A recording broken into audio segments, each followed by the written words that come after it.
কৰিছোঁ আমি কমচে কম 80,000তকৈ অধিক ভোট পাই পেলাই আমি 28 নং গোসাইগাঁও সমষ্টিত আমি জয়ী হ'ম। আজি মই 28 নং গোসাইগাঁও সমষ্টিত আমাৰ যৌথ পাৰ্টীৰ পৰা মনোনয়ন পত্ৰ দাখিল কৰিব গৈ আছোঁ আৰু মোৰ লগত ৰাইজৰ আশীৰ্বাদ আছে আৰু আশা কৰিছোঁ মোৰ লগত ৰাইজৰ আশীৰ্বাদ থাকিব আৰু মই 28 নং গোসাইগাঁও সমষ্টিত ৰাইজৰ আশীৰ্বাদ লৈ পেলাই মই ইয়াত 28 নং গোসাইগাঁও সমষ্টিত মই জয়ী হ'ব পাৰিম। আমাৰ ইয়াত 28 নং গোসাইগাঁও সমষ্টিত ইয়াত বিভিন্ন জাতি জনগোষ্ঠী আছে আৰু আজিৰ দিনত আমাৰ যৌথ পাৰ্টীৰ সকলো জাতি জনগোষ্ঠীৰ পৰা আমাক সঁহাৰি জনাইছে। আমি আশা কৰিছোঁ আমি কমচে কম 80,000তকৈ অধিক ভোট পাই পেলাই আমি 28 নং গোসাইগাঁও সমষ্টিত আমি জয়ী হ'ম। ইয়াত আমি যিহেতু 4টা ৰাজনীতিৰ একেলগে আমি ইয়াত কৰিছোঁ যৌথভাৱে, তো মই ভাবোঁ ইয়াত আমাক ফেৰ পাতিব পৰা তেনেকুৱা ইয়াত কেণ্ডিডেট নাথাকিব। 29ৰ বিধায়ক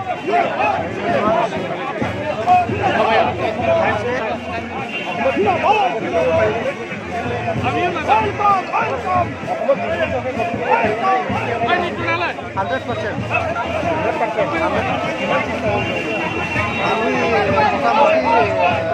70 to 75 যেহেতু আমার এলাকার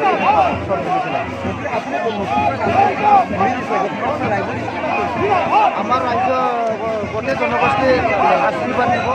আমার যিমান ক্যান্ডিডেট বিলাক আছে সবে আশীর্বাদ দিব।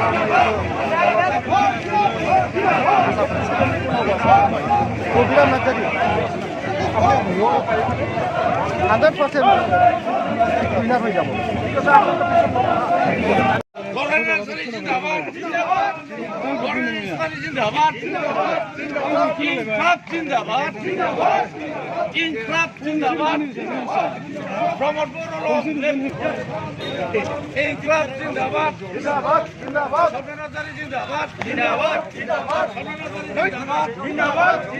মনোরঞ্জন ব্রহ্ম জিন্দাবাদ, জিন্দাবাদ, মনোরঞ্জন ব্রহ্ম জিন্দাবাদ, জিন্দাবাদ, জিন্দাবাদ,